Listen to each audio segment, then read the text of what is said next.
Praise the Lord. ദൈവനാമത്തിന് മഹത്വം ഉണ്ടാകട്ടെ. വീണ്ടും ഒരു പകൽക്കാലം കൂടെ നമുക്ക് സർവശക്തനായ ദൈവം നമുക്ക് ജീവിച്ചിരിക്കുവാൻ തന്ന അനന്തമായ സ്നേഹമാണ്, കൃപയാണ്, കരുണയാണ്. ദൈവത്തിന്റെ കരുണ കൊണ്ടാണ് നമ്മളൊക്കെ ജീവിച്ചിരിക്കുന്നത്.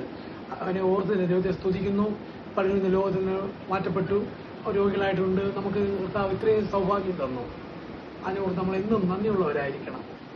ദൈവമക്കളെ, ഹല്ലേലൂയ, സ്തോത്രം. ഞാൻ നിങ്ങളോട് ഇന്ന് പറയാൻ ആഗ്രഹിക്കുന്ന ഒരു വിഷയം, ഇന്ന് നിങ്ങൾക്ക് ഈ സഹോദരന്മാർ, നിങ്ങൾക്ക് എല്ലാവർക്കും ലോകത്തിൽ നമുക്ക് കഷ്ടമുണ്ടെന്ന് കർത്താവ് പറയുന്നത്. നിങ്ങൾ ലോകത്തിൽ കഷ്ടമുണ്ട്, എന്നാൽ ഞാൻ ലോകത്തെ ജയിച്ചിരിക്കുന്ന കർത്താവാണ്. അതുകൊണ്ട് ദൈവത്തിന് മക്കളുമുണ്ട്, പ്രിയ മക്കളുമുണ്ട്. നമ്മൾ മനസ്സിലാക്കേണ്ട കാര്യം അതാണ്. ദൈവത്തിന്റെ മക്കൾ, ദൈവത്തിന്റെ പ്രിയമക്കൾ. പ്രിയമക്കളെന്ന് പറഞ്ഞാൽ നമ്മുടെ ജീവിതത്തിലെ കഷ്ടങ്ങളും പ്രയാസങ്ങളും നിന്ദകളും പരിഹാസങ്ങളും ഒരുപാട് ദാരിദ്ര്യങ്ങളും വിഷമങ്ങളും ഒക്കെ ഉണ്ടാകുന്ന അവരാണ് കർത്താവിന്റെ യഥാർത്ഥ പ്രിയമക്കളെന്ന് നിങ്ങൾ കേട്ടിട്ടുണ്ടോ? ഇല്ല.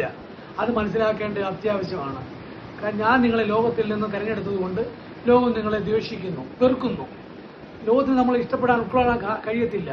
ആ യേശുക്രിസ്തുവിന്റെ അനുയായികളായി തീർന്നാൽ ലോകത്തിന് ഉൾക്കൊള്ളാൻ ഒക്കത്തില്ല. അതുകൊണ്ടാണ് യേശുവിന്റെ, നമുക്കറിയാം, കർത്താവിന്റെ ശിഷ്യന്മാർ 12 പേരും ഈ ലോകത്തിൽ നിന്ന് മാറ്റപ്പെട്ട എങ്ങനെയാണ്? അപ്പം സഹനങ്ങൾ ഉണ്ടാകുന്നവരാണ്.